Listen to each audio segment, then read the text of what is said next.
Thanks for staying with us now. A variety of arguments have been offered in response to the problem of evil, and some of them have been used in both theodicies and defenses. One argument, known as the free will defense, claims that evil is caused not by God, but by human beings who must be allowed to choose evil if they are to have free will.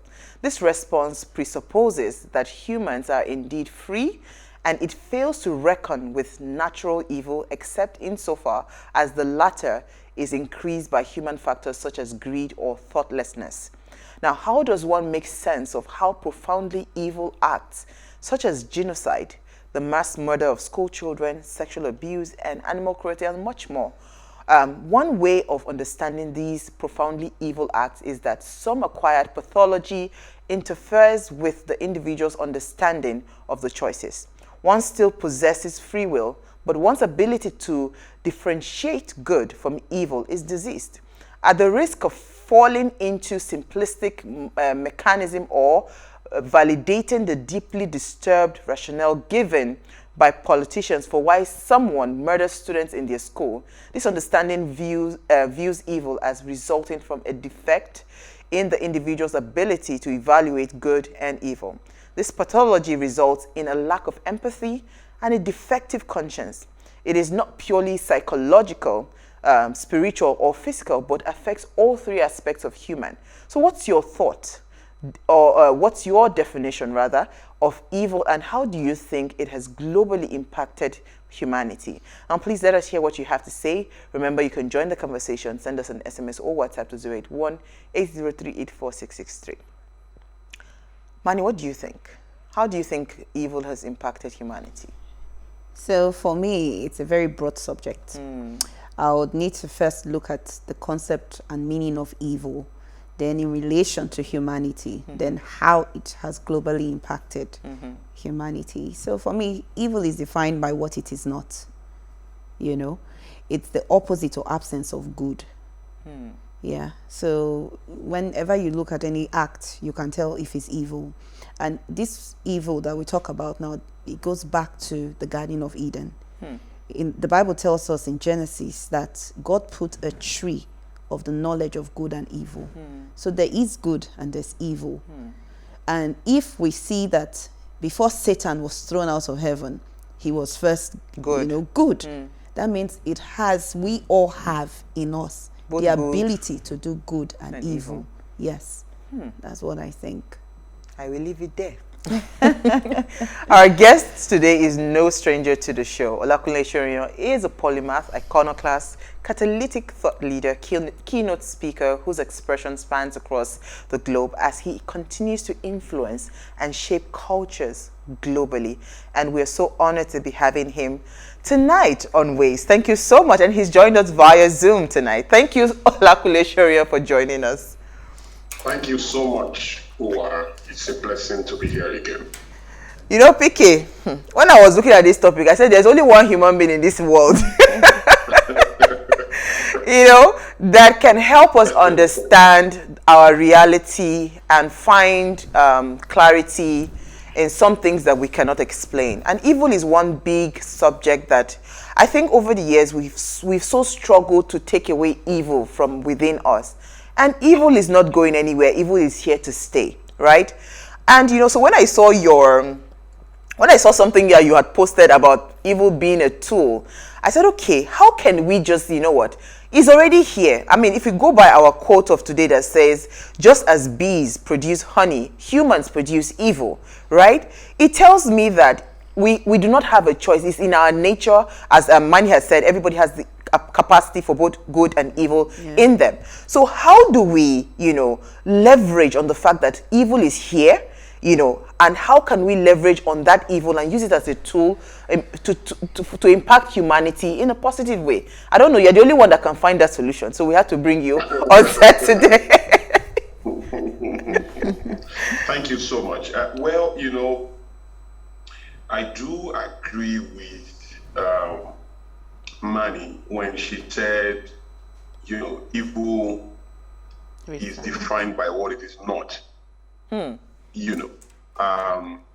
But so is good in itself. Good is also defined by what it is not. We easily identify evil as the absence of good. We identify good as the absence of evil. Yes. But what is evil? So there's popular evil, there's strategic evil, right? Popular evil is the common definition of pain designed and orchestrated by the human condition within contexts that I consider low resolution. For example, the idea of witches, wizards, armed robbers, assassins, kidnappers, that's a form of evil, right? And then there are deeper forms of evil that are strategic, and then there is pain, because the goal of all of good, all of evil at the end of the day is to destroy. Yeah. The substance of destruction itself is pain and loss. Loss in itself is not an end. It's pretty much a means to an end, because at the end of the day, the end is pain, So you want to look at evil in that context. The element, the substance of it, which is what it delivers, is pain, and then you look at how strategic evil can be, and then you look at how popular evil can be. When people talk about good, usually, what they are talking about is the absence of popular evil, not necessarily the absence of Strategic all of what evil is. So, for example, an armed robber robs a bank, maybe in Lagos, in Nigeria, and takes away how much, say, $50 million, and then he shoots two people. And then if you even put 20 million on those two people each, that's like 90 million. You can round it up to about 100 million.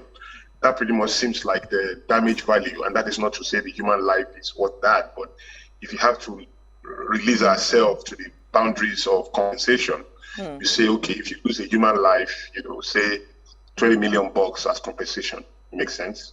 Another $20 million, top $50 million. $50 million was stolen. $50 million was used to manage to compensate those who lost their lives. And that looks like big evil. If you go to all the religious homes, from churches to mosques to the Buddha temples and all of the religious institutions, everybody prays about evil in that order. Popular evil, which is very weak evil. And when we don't see that evil, when we don't see armed robbery, when we don't see assassination, killings, kidnappings, witches, wizards, when we don't see those things, we assume, we fool ourselves that there is no evil. Meanwhile, evil is by far more strategic than that. So for me, good in itself is probably the highest form of evil, because it's quite strategic and coded. So when we say good, are we talking about God? As far as I'm concerned, all that is God is good, but not all that is good is God. And so characterizing the whole idea of a superior being in God by the contents or the character of good in itself may be limiting, because there's so much good in the world, that are essentially a pathway to the greatest evil. Nobody has seen the devil before. We draw in with fork and on and black, which is not true. We draw all of those colors and try to pretend, fool ourselves that we understand evil. But who has seen the devil before, really? By the time you describe anything the devil has done, there's a human being behind it, right? There is a script, there are choices that have been made, there are designs, there are conspiracies that have been orchestrated, curated, So that is how, all of that works. Now, by the time you go beyond that low resolution type of evil that I've been describing, which is popular evil, and then you go to some strategic form of evil. Strategic form of evil is good. It doesn't look bad at all, right? If you imagine that all the people who are killed in marriages today, people who have beaten their wives to death or shot their husbands, and or who are even divorced or separated, or somebody abusing their children, there's no marriage that began with punches and blows, such that on day one, it was like, I love you, a punch. And the lady who said, me too, another punch. And then the other lady got a drop kick, you are crazy. And then the other one said, me too, let's go out. When, and slaps and kicks to negotiate. No. every marriage began with a season of bliss, Love, candlelight, yes. cards, a lot of romance and all of that. But somehow it ends in death. Some people's lives were fine until they said, I do. There are ladies who were extremely high impact progressive until they said, I do. Yeah. There were guys who were amazing multipliers until they said, I do. So, but there's none of those weddings or marriages that are terrible that ended up in even end of life that did not begin with a lot of love and energy and all of that. So what happened? So at times the beginning of good is the beginning of evil is good. And that is what makes evil penetratable and scalable, because it's not packaged with pain and negativity and toxicity. No, when evil arrives, it arrives in tantalizing package. It arrives cool and looks amazing and everything looks enticing, but it's deceptive food, right? So part of how that works is to then outgrow the first dimension that I described about evil, which is low resolution, and think about how strategic evil can be. And I'll give you an example. So in Syria, they were the Assad, the leader of the Syrians, the ruler of the Syrians, is in a civil war, essentially different agendas, different scripts going on in that environment. But it's a civil war. Then they've been fighting for years with guns and AK-47s and RPGs and missiles and all of that. And everybody is just saying things in the paper. Nobody's doing any action. The Red Cross is working. The UN is complaining, but the death continues. The war continues. Then, according to reports, the Assad began to use chemical weapons. Began to use chemical weapons against his people. And all of a sudden, the Allied forces, led by the United States, including France and Britain and Germany, and all of those big countries came out to say, no, you can't use chemical weapons against your people. We reject it. We are going to attack you. The United States threatened to send in his planes and bomb, Assad and bomb Syria. We are not going to allow chemical weapons. And the whole world celebrated it. Everybody said, yeah, we don't know chemical weapons. He said, and all of that. So it looked like a good thing. All the allies joined it, like a good thing has happened. Except that you talk to the Syrians themselves and ask them, what do you prefer? AK-47 grenade or chemical weapons? They don't care. What all of that noise by the allies, what they are saying to the Syrians is, choose how they die. I mean, whether you kill me deliberately or you kill me by mistake, I'm still a dead man. Whether you use a knife or you use a bomb, I'm still dead. I'm not going to wake up next week because it was a mistake or because it was a knife and not a bomb. So the idea is to the Syrians, so the Americans are saying don't use chemical weapons. So if he doesn't use chemical weapons, you're not coming to the war. So if he's using AK-47 and he's using grenades and RPGs, then the war can continue. So it looks like a good thing, but it's a distraction. What the people of Syria don't want is war. What the people of Syrians want the Americans or the British or the Germans to join them to fight for is the end of war, not the end of chemical weapons. Because if he doesn't use the chemical weapons, their women are still dying, their men are still dying, their children are still dying. So that is not a testimonial at all. That's not a good thing.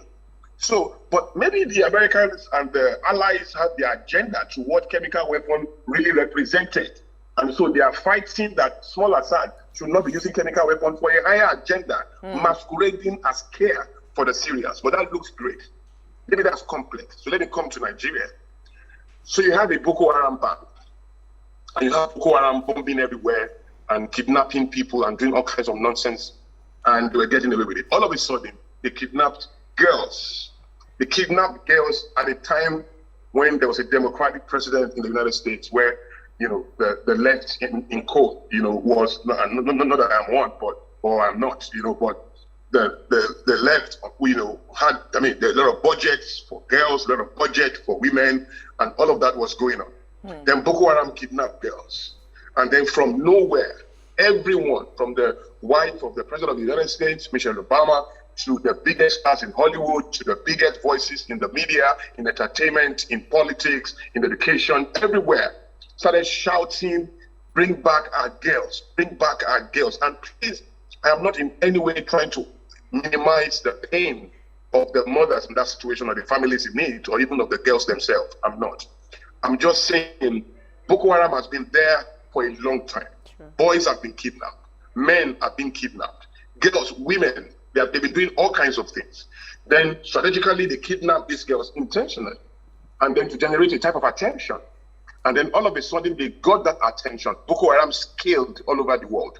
Everybody was carrying that little paper. Bring back our girls. Bring back our girls. It went viral on social media with millions of faces. All of a sudden, Bring Back Our Girls became bigger than End Boko Haram. Bring Back Our Girls became a bigger brand than End Boko Haram. Ending the evil in the first place. Yes, which is the real evil in the first place is end Boko Haram, right? But a good thing like Bring Back Our Girls came into the picture and drowned End Boko Haram and prioritized Bring Back Our Girls. And all of a sudden, our girls, like if they return the girls tomorrow, Northern Nigeria is safe, Maiduguri is now safe, everything is now cool once they bring back our girls. But that was not what was going to happen. Sure. And then Boko Haram became bigger, stronger, earned a lot of money. And today, we are still fighting Boko Haram and nobody has scaled End Boko Haram across the world, right? There is a sense in which mediocrity can define strategy for some other community, depending on their goal. So evil itself can be tolerated on a scale, right? If it works for the scripts, of some other people. So we want to begin to look at all of these things and say, I'll give you another one. Of strategic evil. So you have a plane crash dropped in Nigeria at some point. I don't want to mention the year because some of these things are personal to people. So it doesn't look like I'm addressing a particular plane crash. Yeah. But the plane crash happened at the time. And a local flight, right? How many people will be in a local flight in a plane in Nigeria? Maybe 150 people. So 150 people died in that plane crash. Then about 2 years after, we had another plane crash, or 2 or 3 years after, and then another 150 people died. In other words, 300 people have died from plane crash. And then when it happened, we lowered the flag, National Day of Mourning, and committees to look at what has gone on, and all of that should be happening. Except that when you look at it, you have to ask yourself, who are those dying in a plane crash? First of all, it's not the poor. The poor are not in the plane. Yes. So it's the middle class and the upper class who are dying in the plane crash. So you can understand all of those necessary technicalities like lowering the flag, national mourning, committees upon committees to investigate and all of that. But about 300 women will die every month from childbirth complication. This is just child mortality. 300 women are going to die from childbirth complications every month. 300 women, that represent 2 plane accidents, right? 2 plane accidents. Because the plane accident is 150 people if everybody dies. 2 plane accidents in 3 years is 300 people if everybody dies. Now, in a month, 300 women are dying for childbirth complications, right? Wow. And then that is two plane accidents. At the end of that year, if they die 300 every month for 1 year, that is 24 plane accidents. 24. Wow. If we use 150 to represent 1 plane accident, 150 women to represent 1 plane accident, that is 24 plane accidents in a year. We had just 2 in 3 years or 5 years, and committees upon committee. Not one committee is going to meet for the women that are dying. Exactly. Now, what type of women are also dying in a hospital? They are poor women. People at the bottom of the triangle, right? So usually, almost 90% of the time. So nobody's going to have any committee meeting on that. There's no budget for that. Nobody's even talking about that. It's not even making the news at all. There's no national mourning. There's no conversation. But these deaths are happening daily. I mean, every month. About 25,000 children will die in Africa, I think. If I get it, about 2,500 will die in Africa from shortage of food and lack of water every day. I think, after my last check, every day. There's no meeting on that. That is evil. So you can prioritize the life of 300 people. The devil is having his way in code. Evil is having his way with 300 people every month on an area that your conscience and your spirit cannot capture, or maybe your intelligence cannot make room for. You don't even know that evil is going on. But those who are in need are in need. I'll give you another one. So doctors go on strike in a third world country, in Nigeria, justifiably so. Doctors deserve all the tools they need all the money they should have. But in the third world, in America, doctors can go on strike, maybe. In Canada, maybe. But in Nigeria, these doctors are working in the general hospitals. Who are those using the general hospital? 90% of the time is the poor. So we are the ones who get the mails. When doctors go on strike, I'm getting emails, DMs. My mother is about to die. She needs so. We need so. We are the ones getting the emails, right? And people are bombarding you with all sorts, but doctors are on strike. But I identify with the advocacy of the doctors, except that when the son of that doctor is sick, he's not going to say I'm on strike. He's going to treat that doctor. He's going to treat his son. When his cousin is sick, or his wife is sick, or his wife's sister is sick during the strike, he won't be on strike. He will treat that his daughter. Now, what if doctors say they are going on strike and they're not going to treat anybody, then they should not treat their daughter if he's sick. Because if you treat your daughter who is sick and you not treat the daughter of the security guard who is sick 10 houses away, who cannot go to the general hospital because they are on strike, then how do we deal with that? What type of unfairness is that? If doctors say that we are going on strike, nobody's going to be treated anywhere. Even if my son is sick, the same pain of the populace is what my son will have to go through. I am on strike. So whatever we lose, we lose. Wow. But that's not what doctors do. Apart from the fact that some of these doctors still have private practice. Their life is not wretched. Even when general hospital is on strike, they have a life. As a matter of fact, that can be. And they are earning money from somewhere else. Oh, wow. You know what I'm saying? So these are. I can go on and on. You know what, PK? Let's just go on a very short break. So what I've done there, what I've done right there, is showing you strategic evil. Evil that is going on smoothly unhindered, and nobody is even seeing it. While there's another representation of what evil is, which is popular evil and is weak evil. The most lethal of evil comes as good. So good for me on many levels is the highest level of evil.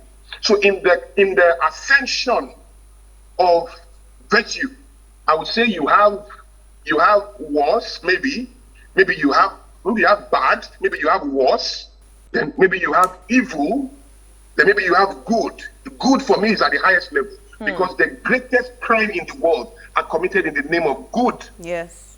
Nobody comes out with the garment of evil and say, I'm going to kill you. Nobody.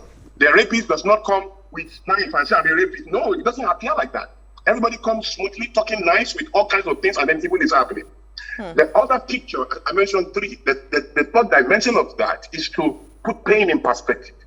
The idea of that is to understand that evil, pain itself is a messenger and an instructor. So if my hands are here where it should be, I'm not going to feel any pain because my hand is at equilibrium. It is where it is designed to be.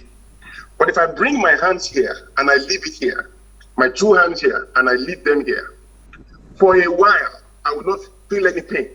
It doesn't mean I've made the right move, which is why I tell people a wrong decision can be preceded by a season of bliss. Yeah. Just because my hands are here and I didn't feel any pain does not mean I've made the right decision to put my hands here. But time is going to test this decision. That is why people get married and there's bliss, there's all of that. I mean, they might have made a wrong decision, but even a wrong decision is preceded by a season of bliss. And so you have somebody hung here, his hands are here, it should not be here. After a while, he begins to feel a lot of pain. If he keeps the hand here long enough, he will feel so much pain. After a while, all the blood here will drain, they will have to amputate that hand if it doesn't return into equilibrium. While the hand is here, it doesn't need painkillers.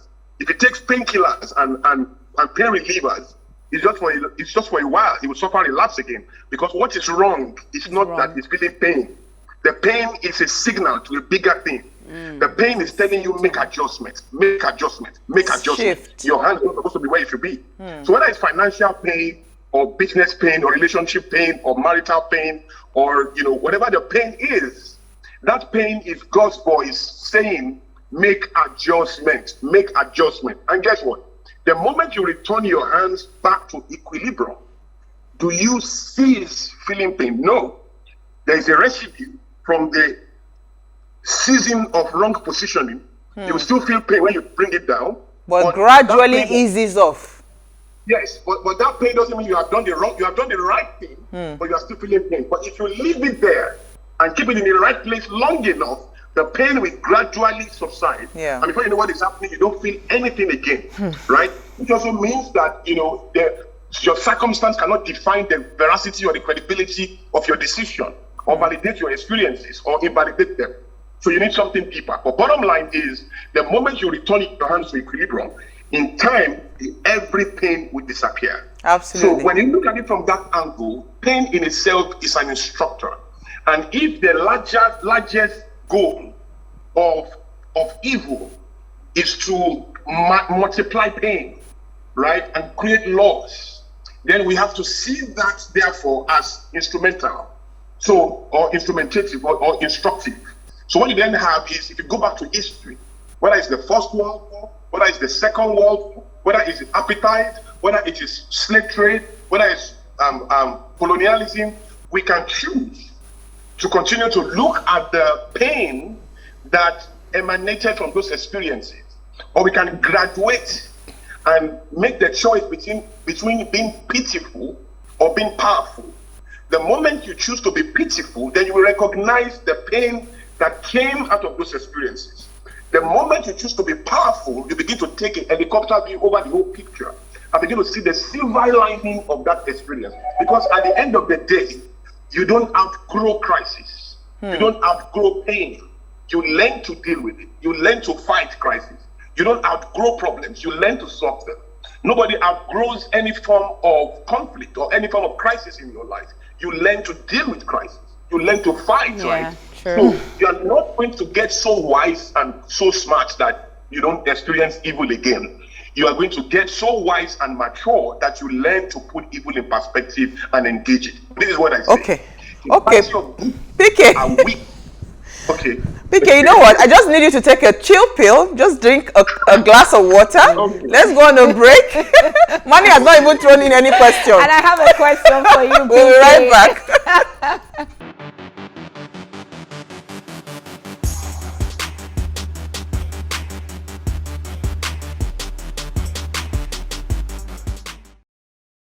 Oh wow, so if you just tuned in, today is just a day for keeping quiet and listening to the catalyst, the futurist, the iconoclast himself, Olakunle Soriyan, on the global impact of evil on humanity. Now, please let us hear what you have to say. Remember, you can join the conversation. Send us an SMS or WhatsApp to 081-803-84663. So, Manny, I just wanted to quickly, you throw in your question quickly, then PK will continue his thoughts, then we'll wrap up on this. Okay, so PK, I hear you, and what you're saying is that evil is relative. So I think so. It's just like darkness is the absence of light. So evil is the absence of goodness. It's not only when we hear about Boko Haram that we say, oh, that's an evil act. So I want to quickly tell a short story and then ask you a quick question. So we see in the Bible, the parable of the weeds. Jesus was telling the parable, and he said that a man went and sowed wheat, and then when he went to sleep, someone came and sowed weeds. And when the servant saw that he had sowed weeds, he asked him, he said, oh, wow, I thought we had planted weeds. How come there's weeds now? What do we do? Do we take the weeds out? And the master was like, no, let's leave the weeds. Because if we try to take the weeds out now, it will affect the other we're going to also take away the weeds. So my question for you, PK, is how do we eradicate evil in our society? Do we leave the evil to continue to grow with good, or do we eradicate evil with the good? You can't eradicate evil in a blood world. Evil is twin with good, separate from God. You quoted a scripture that talked about the tree of the knowledge of good and evil. Yes. Part of the instruction that accompanied the awareness of that tree is the idea that we should not eat of that tree. That Adam and Eve should not eat of the tree of the knowledge of good and evil. Mm-hmm. So what that means essentially is that God did not want us to know evil. He didn't want us to know good either. Because at times we read it like it's the tree of the knowledge of evil. But it's not just the tree of evil, it's the tree of good and evil. And it says don't eat of it. So we're not even supposed to know. So good in itself, like I've explained, good in itself is not supposed, it's not a blessing of the human condition. Neither is evil. Because at the end of the day, what that verse is saying is that good in itself is an expanded form of evil. Probably even more strategic. Wow. But the idea is that we really can't eradicate evil. When I hear people say, let's eradicate poverty, maybe it's a therapy that people use to accept the reality of what they can never do, and then keep a big picture in view so that they can say, if we pursue the sky, maybe we will land on the roof. Maybe that's the kind of idea. But the best you can do to things is alleviation, not eradication. You can't end the rain, you see. And maybe if we come down to reality and face the fact that we can't end the rain because there's foolishness is a human right. Yes. Stupidity is a human right. People have a right to their nuisance. True.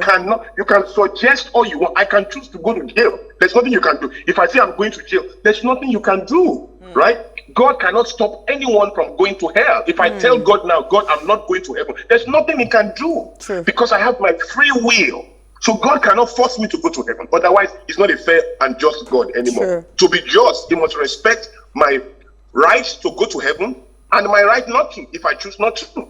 You see? So these are the realities. There's no campaign that can end evil in the world. The best we can have is alleviation.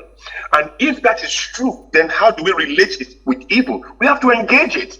We have to engage it. And because you've quoted scripture, just like Jesus said about, let them all grow together.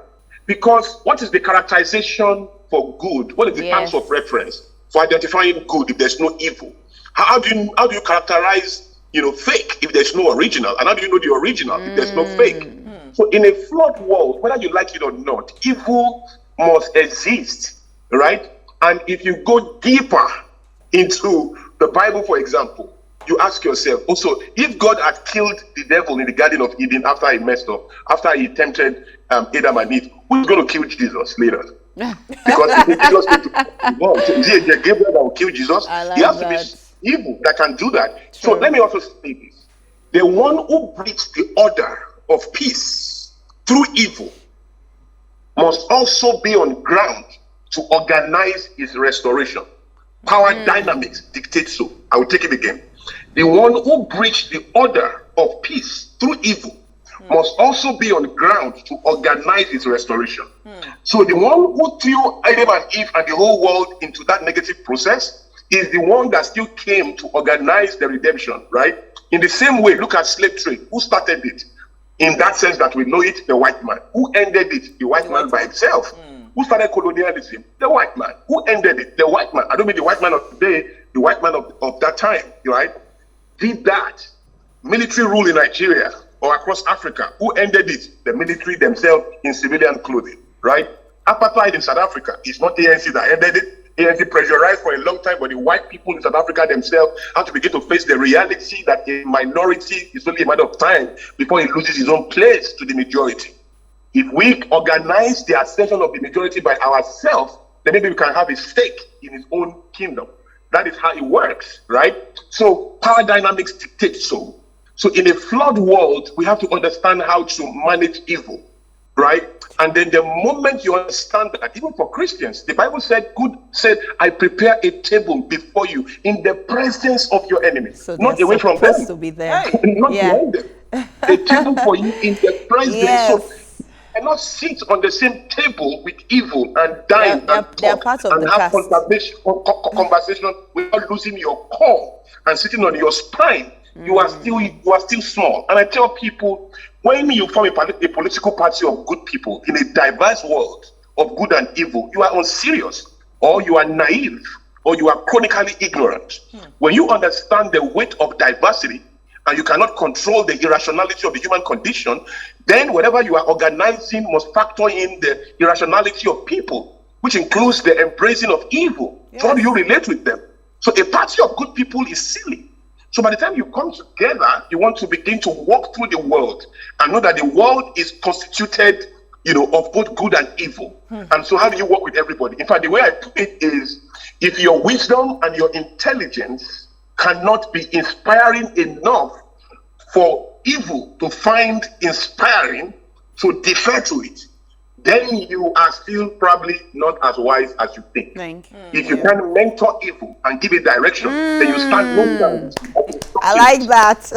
So those are the type of ideas, that we have to begin to bring into society. right? And that is what embraces all kinds of diversity and helps us to shape culture better, right? That is the way I see it, But the idea that, we can end, I think we should actually stop the idea of ending something and start becoming practical, because it doesn't seem like we are achieving anything. Sure. But maybe if we are more practical and say, we want to do this, we want to do that, we want to achieve this, we want to alleviate this, maybe we'll do better.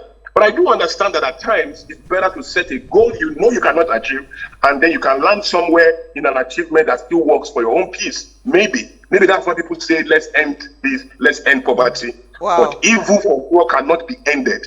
And all the children of evil, including rape and attacks and robbery and kidnapping and all of those things, manipulation and all of that cannot be ended. But they sure can be alleviated when people who are wise and clear can understand at the heights of that virtue. They must be able to unlock a type of capacity that evil can find inspiring enough to defer to in a mentor-protege relationship. And that is the greatest chance of God, or in quote, good, to direct evil to do his highest and best bidding without his own permission. Oh, wow. So we have to start finding creative ways to mentor evil. Mentor evil. That's powerful, that's PK. profound. That is really Actually, profound. Yes. So we're going into 2022, right?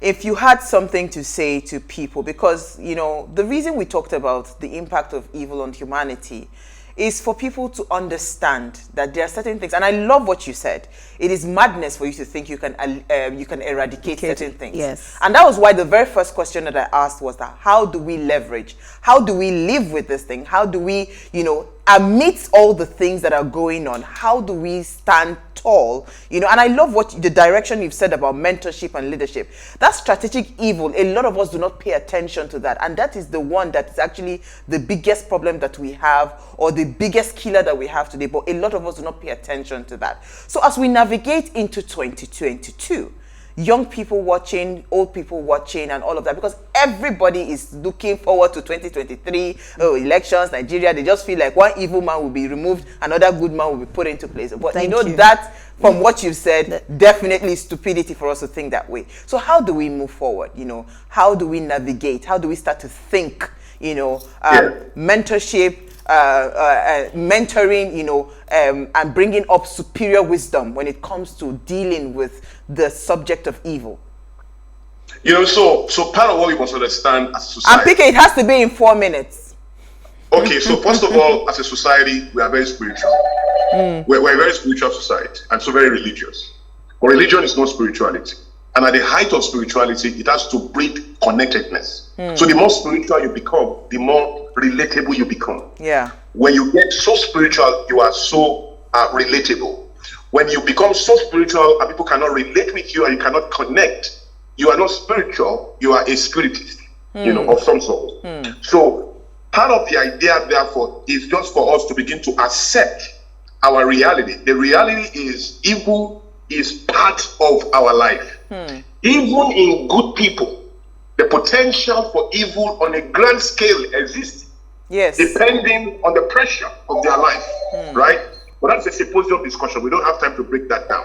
But I will tell everyone listening that a lot of what has happened in the last 2 years, in the last 1 year, 2020, 2021, has been very devastating. I don't think there's anyone in the world that has not lost somebody personally. I mean, personally, right? To COVID, the body count has been humbling and defeating, for want of a better word. But the truth is, we still have to see the silver lining of that. And what COVID is doing is not an end. The body counts are not an end. They are a signal to a bigger deal. And as a futurist, I tell everyone to see the big picture. What is happening is the software of the world has been upgraded or updated. The software that we know, how we understood culture to be, is disrupted completely. But all of these are intangible exchanges, right? We cannot see them, but they are happening.